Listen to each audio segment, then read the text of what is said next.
mañana. Y ahora vamos a hablar sobre algo que comenté el día de ayer. Es verdad que en un tiempo breve, porque no nos alcanzó el tiempo, pero queremos hoy día desarrollar. Y es que el señor, por ejemplo, Merino de Lama y otros personajes que tanto daño le hicieron a nuestro país en un corto tiempo cuando llegaron al poder o al gobierno, después de lo que claramente fue un acto contrario al Estado de Derecho, ¿no? Por los votos de 105 congresistas en el Parlamento, pues han tratado de limpiarse de cualquier tipo de responsabilidad y culpa frente a lo que pasó y que tanto organismos nacionales como la Coordinadora de Derechos Humanos, como el Ministerio Público, como la Defensoría del Pueblo y organismos internacionales como Naciones Unidas, la OEA, la Comisión Interamericana, en fin, han podido ya constatar en el Perú y organizaciones también de la sociedad civil internacional como Human Rights Watch, han dicho que lo que hubo en noviembre del año pasado frente a las manifestaciones que ahí se produjeron, o a las protestas que se produjeron en contra del gobierno del señor Manuel Merino, la respuesta policial fue desproporcionada, fue, algunos inclusive han dicho, brutal, y que claramente se han constituido en violaciones a los derechos humanos. De hecho, el caso que se ha abierto en el Ministerio Público es por violaciones a los derechos humanos, lo que da cuenta no de hechos individuales, sino de una práctica sistemática de quienes estuvieron siguiendo órdenes en esa dirección que ahí se pudo apreciar. ¿Qué responsabilidad puede haber tenido el presidente, el ministro del Interior y el presidente del Consejo de Ministros? Esa es la cadena de mando que el Ministerio Público tendrá que seguir, por cierto, indagando. Pero investigaciones, sobre todo periodísticas, e investigaciones en la propia Policía del Ministerio del Interior han dado, me parece, una serie de indicios suficientes y razonables para dar cuenta que efectivamente hubo y se sabe cuál fue la cadena de mando. Rosa Laura es periodista, integrante de IREL Reporteros, ha seguido muy en detalle esto, no solo desde la respuesta policial, sino de cómo se produjeron los hechos. Y ha podido reconstruir, por ejemplo, qué cosa es lo que sucedió en el caso concreto de las personas que fueron lamentablemente fallecidas en medio de esta situación tan difícil. Entonces, por un lado, ha logrado caracterizar lo que sucedió y por otro lado tiene elementos en el marco de la investigación que sigue desarrollando de qué cosa es lo que la propia policía ha constatado ya en los informes que ha producido en torno a lo que sucedió en noviembre. Ella está con nosotros para darnos detalles sobre esto. Rosa, ¿qué tal? ¿Cómo estás? Qué gusto saludarte. Muy buenos días. Muchas gracias por atendernos. Buenos días, Glatzer. ¿Cómo estás? Muchas gracias por darnos unos minutos de tu tiempo esta mañana. Voy a tratar de dividir la conversación en estos dos ámbitos que yo mencionaba. Uno sobre el qué pasó, ¿no es cierto?, en términos de qué cosa hasta ahora tú has podido ya identificar, por supuesto, más vinculada a lo que sucedió con las personas que fallecieron, ¿no es cierto?, que has podido hacer un seguimiento, revisando información, cámaras de videos que han aportado los propios manifestantes. Y la segunda es qué cosa es lo que la propia policía ha identificado en tanto quiénes pueden haber sido los responsables de esos hechos que hoy día están ya en el marco de investigaciones en el Ministerio Público. Cuéntanos sobre lo primero, una descripción de qué cosa es lo que a estas alturas ya es indiscutible, digamos, en términos de hechos.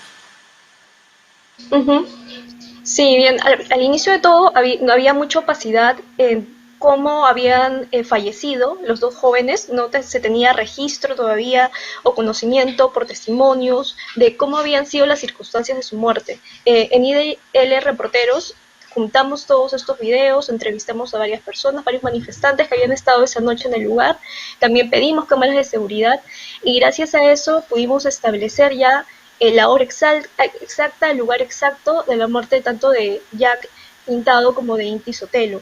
Jack fallece en el cruce de avenidas Abancay con Nicolás de Piérola a las 8 de la noche aproximadamente. Hay un video de él ya a las 8:02 corriendo herido, con los perdigones en la parte superior del cuerpo. En el caso de Inti, él fallece a las 9:47, recibe el disparo a las 9:47 de la noche aproximadamente en el cruce de Nicolás de Piérola con Girón Lampa. Esto ha sido muy importante determinarlo porque gracias a estos informes, manifestantes volvieron a revisar su material y pudieron encontrar nuevas pruebas sobre los momentos de los disparos, ¿no?, de esos jóvenes y fueron enviados a la familia. Entonces, en ese aspecto fue bastante enriquecedor para la misma investigación poder lograrlo.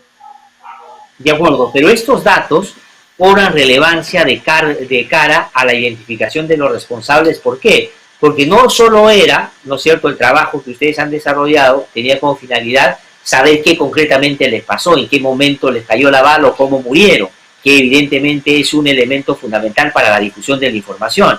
Pero el asunto está que tener la hora y el lugar, por ejemplo, claramente establecido, podría dar cuenta de la zona donde se produjo y quiénes desde la policía tuvieron el control de esa zona, ¿no es cierto? Porque no es que toda la policía estaba en todos lados, había equipos que estaban. Cuéntanos un poquito de la relevancia más de cada una de las investigaciones en la policía, pero también en el Ministerio Público. Claro, porque, por ejemplo, antes se creía que Inti había fallecido también en la avenida Nicolás de Piérola con Abancay, ¿no? Y en realidad los responsables de su muerte fueron el grupo policial que estaba en Estación La Colmena, ¿no? Y los grupos que luego llegaron al lugar para apoyarlo. Entonces, claro, en ese sentido también fue importante lo que pudimos determinar. Eh, Ahora con este nuevo informe de la Oficina de Integridad del Ministerio del Interior, ya se tiene mucho más conocimiento del plan de la policía. Por primera vez, y ese es uno de los hallazgos principales del informe, que por primera vez se logra determinar todos los mandos de los grupos policiales donde fallecieron los dos jóvenes. Uh Eh, -huh. Se da cuenta de que estos mandos no estaban en el plan operativo original. El plan operativo fue cambiado en terreno, tanto los días 12 y 14 de noviembre. El día 14 de noviembre específicamente se da una hoja complementaria con nuevos cambios, pero también Jorge Callas, que era el jefe de la región policial Lima, y el comandante del general de la policía, Jorge Lam, van al lugar, a la avenida Nicolás de Piérola con Abancay, y ahí comienzan a dar órdenes y nuevas disposiciones que no se encontraban en el plan operativo, ¿no? Y ahora se conoce cuáles fueron esas órdenes y quiénes fueron los mandos que estuvieron en cada batallón policial. Ahora, en un ratito te voy a preguntar por cuáles fueron esas órdenes que se dieron sobre ya la respuesta que venía dando la policía, pero quería quedarme en que puedas ahondar un dato que tú misma has dado. Es decir, cuando muere Jack y mueren Inti, que mueren en dos zonas distintas porque inicialmente se pensaba que murieron en el mismo lugar, eso es importante por lo que entiendo de lo que tú nos estás contando y has escrito, que los que pueden haber estado vinculados a la muerte de uno no son necesariamente los que estuvieron vinculados a la muerte del otro. Es decir, hubo dos grupos distintos. Uno, pero si los dos tuvieron la misma consecuencia, se podría advertir que hubo una orden de actuar independientemente al lugar donde tú estabas, sino que les dijeron, en cualquier circunstancia es así como hay que hacer las cosas. Eso, por ejemplo, se ha podido de tu investigación ya ir estableciendo, es decir, que ellos iban dotados de las mismas órdenes para actuar, así estuvieran en lugares distintos. Hay que tener en cuenta que esta investigación, este informe de la Oficina de Integridad del Ministerio del Interior es todavía algo preliminar. Ellos no han entrevistado a los... Ha sido una recopilación de informes, de documentos de la policía. Entonces, el objetivo de este informe era dar los indicios, dar cuenta de los indicios que podían justificar abrir un proceso sancionatorio administrativo o no. Este informe fue presentado el 6 de enero y el 11 la Oficina de Asuntos Internos del Ministerio del Interior cree que sí es necesario abrir un proceso administrativo sancionador contra 10 policías que estuvieron en posición de mando en el operativo. Entonces, no se establecen ya responsabilidades, no se dan cuenta de si hubo órdenes o no, simplemente te dan los indicios que creen que ameritarían abrir una investigación ya disciplinaria. Entonces, no hay una conclusión sobre si hubieron órdenes o no, pero sí dicen el informe que al menos los planes operativos fueron muy mal hechos, tuvieron bastantes deficiencias, no se detalló, por ejemplo, la parte logística, no se detalló tampoco cómo, a quién tenía que reportar el jefe del operativo, e incluso las fechas 9 y 10, 9, 10, 11 y 13 no tuvieron un plan operativo, ¿no? Entonces, creen que esa también improvisación llevó a este uso indiscriminado y excesivo de la fuerza por la policía. Pero recalcan que eso todavía es materia de investigación y corresponde a la Oficina de Asuntos Internos citar a los policías y ver si hubo órdenes o no, y también a la Fiscalía. De acuerdo, porque la manera, si uno quiere decirlo utilizando un término más sencilla de indagar sobre la responsabilidad en la cadena de mando, es identificando la orden y cómo esa se trasladó hasta quien ejecutó la orden.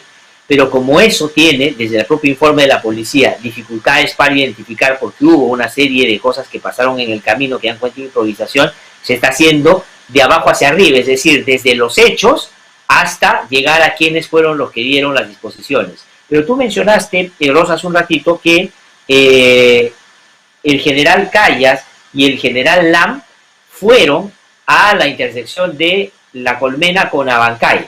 Perdón, sí, La Colmena con Abancay, el parque universitario, y ahí dispusieron algunas órdenes y se ha podido establecer, ya dijiste hace un ratito, quiénes son los oficiales a quienes les abrirían proceso administrativo. Eso da cuenta, si bien es cierto, no les atribuye una responsabilidad, pero sí que tienen que explicar los hechos por lo menos. Cuéntanos un poquito sobre esas dos cosas. Sí, se han establecido, como decía, ya los oficiales que... Bueno, el informe no señala directamente quiénes son los oficiales a los que se les abrió, a los policías a los que se les abrió este proceso, ¿no? Pero cuando uno lo lee puede darse la idea. Por ejemplo, en el lugar donde murió Jack estuvieron el comandante PNP Víctor Oliva Angulo, el comandante Juliano Arguedas Pérez y el capitán Mario Ángelo García. En el caso del lugar donde murió Inti, estuvo el mayor Guido Solís Chorres y el capitán Mario Ángelo García. No, Guido Solís Chorres. Entonces, eso también va a ser importante porque luego ya la Oficina de Asuntos Internos los va a citar y va a ver de alguna manera si hubo la orden o cómo fue que se desarrolló el operativo en ese momento. Las órdenes, los cambios que hicieron Callas y Lan en el lugar de los hechos tuvieron que ver con mover grupos policiales de un lugar a otro para brindar más apoyo. En determinado momento, en la cruce de Abancay con Piérola hay más de 300 policías porque se había ordenado que vengan a apoyar al ver la cantidad de manifestantes que había, ¿no? Entonces las órdenes iban en ese sentido. Ahora si uno... Sí, adelante, por favor. Sí, una de las conclusiones también del informe es que al haber estado en el lugar de los hechos, Jorge Lam y Jorge Callas tuvieron conocimiento directo e inmediato sobre el desarrollo y resultados de las operaciones policiales de ese 14 de noviembre. Y ese dato es bien importante porque si estuvieron al tanto de las consecuencias, es decir, que ya mostraba heridos y personas que podían haber perdido la vida, tenían la capacidad de cambiar las disposiciones para que se evitara continuar con, digamos, una actuación de esa naturaleza, que eso denota también otro tipo de responsabilidad, ¿no es cierto? Ahora, ¿y cuál es el vínculo y el nexo de todo esto que tiene que ver en el marco estricto de la actuación de la policía con lo que pueden ser las conexiones más de las decisiones al máximo nivel por fuera de la policía? Porque por estos días tú habrás visto cómo, entre otros, Merino de Lama, sobre todo él está saliendo por todos lados a decir que él no tuvo absolutamente nada que ver, que él no tenía control ni comando en nada. O sea, él era casi un holograma, o sea, llegó y no pudo hacer nada, todo ya estaba hecho. ¿Hay alguna conexión con eso? ¿Se está indagando o es el Ministerio Público el que básicamente está siguiendo esa pista? Sí, es el Ministerio Público el que se encarga totalmente de eso. Este informe no da cuenta de ningún indicio, no saca ninguna conclusión sobre ese tema, pero sí recomienda que se investigue la visita de Antero Flores Arao a la policía, luego ya un día después de la marcha donde se habrían dado estos abusos y se había denunciado el uso excesivo de la fuerza por parte de la policía. Entonces, también pide a la Fiscalía que investigue si es que en algún momento la PCM, el mismo Antero, dieron alguna orden a los mandos policiales sobre el uso de la fuerza o si pidieron información sobre lo que sucedía en las protestas. Pero ya es algo que le compete a la Fiscalía de la Nación. Ya, sin duda. Además porque por el fuero, por el cargo que tenían en ese momento, lo ve solo la Fiscalía de la Nación. Pero ahí hay otros casos que han hecho notar el propio Ministerio Público y los abogados de quienes terminaron siendo las víctimas, que en el caso de autoridades a ese nivel hay dos posibilidades. Una que es que hayan dispuesto que se hagan las cosas de esa manera, por lo tanto dieron una orden y tienen que ser sometidos a la justicia por la orden que dieron. Pero hay otra que puede que no hayan dado la orden, pero si es que ya observaban que lo que estaba sucediendo había generado actos con estas consecuencias, sí tuvieron la capacidad de decir, paren eso, no hagan más eso y evitar lo que se venía. Es decir, por uno o por otro lado, de hecho va a haber seguramente una línea de responsabilidad ahí también, ¿no? Sí, de todas maneras, el 12 de noviembre ya habían heridos, ya los medios de comunicación en las redes sociales también informaban de este desproporcionado uso de la fuerza policial y sin embargo esto ocurrió de nuevo y aún más gravemente el 14 de noviembre, ¿no? No se hizo nada por detenerlo o por evitar que vuelva a suceder. Ahora, y qué importante ha sido, y aquí tengo, Rosa, que terminar agradeciéndote mucho por tu presencia y saludando y felicitando el trabajo que estás haciendo y que hace el reportero en este y otros temas, pero qué tan importante ha sido, ¿no?, que los propios manifestantes puedan poner a disposición los videos, todo lo que documentaron ese día para reconstruir, porque ahí apreciamos que había cámaras que no funcionaban de la municipalidad, y hasta donde yo he podido conocer conversando con abogados y gente del Ministerio Público, inclusive la propia policía ha colaborado muy poco en dar información sobre lo que ha acontecido esos días. ¿Qué tan importante? Porque esto es una cosa también, no voy a decir que totalmente nueva para el periodismo, pero sí es importante, ¿no?, estos niveles de colaboración de personas de buena fe que salieron y que ahora quieren que se esclarezcan los hechos. Ha sido totalmente importante, fundamental. Por ejemplo, en el lugar donde falleció Inti, habían 3 cámaras, 2 no apuntaban al lugar, a la intersección, la otra de la PNP estaba malograda, tenía fallas técnicas, no grabó nada. Donde murió Jack también la cámara de la municipalidad está malograda, de la PNP no grabó bien el momento. Entonces, al menos del lado del Estado, en registro audiovisual no se ha tenido gran ayuda, ¿no? Todo ha sido gracias a los videos de los manifestantes, de los periodistas también que registraron las marchas esos días. Esto también ha sido importante porque una de las conclusiones, se analiza toda la evidencia que se ha podido tener de las marchas a través del registro audiovisual y se descarta entonces que los manifestantes hayan tenido armas hechizas, escopetas, no hubo incautación de ello y tampoco hay testimonios, videos o fotos que indiquen que usaron esa clase de armas, ¿no?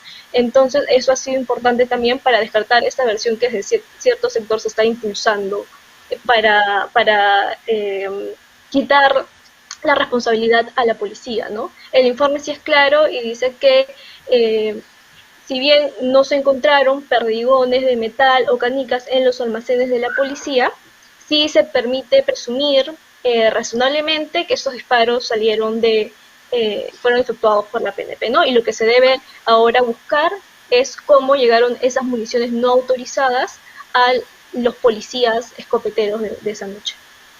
De acuerdo, pero eso, como tú bien has dicho, cobra mayor relevancia por la afirmación previa. Los manifestantes no tenían armas hechizas. Eso es clave, exacto, eso es fundamental. Por eso es que la determinación de todos los que se han pronunciado sobre esto es que fue desproporcionado el uso de la fuerza. El Estado tiene legítimo posibilidad de disponer legítimamente el uso de la fuerza. Es parte de su función, obviamente, pero tiene que hacer de manera proporcional a lo que está tratando de ordenar y cuidar, y no como aquí se ha podido apreciar, fue totalmente sin control y sin medida. Rosa, muchísimas gracias por haber conversado con nosotros. Felicitaciones por el trabajo. Vamos a seguir, por supuesto, en este tema y poco a poco se va a ir sabiendo seguramente mucho más de lo que pasó por esos días. Muy amable, muchísimas gracias. Ha sido Rosa Laura, periodista, integrante de IDN Reporteros, que ha conversado con nosotros esta mañana. Vamos de lleno a nuestro recorrido por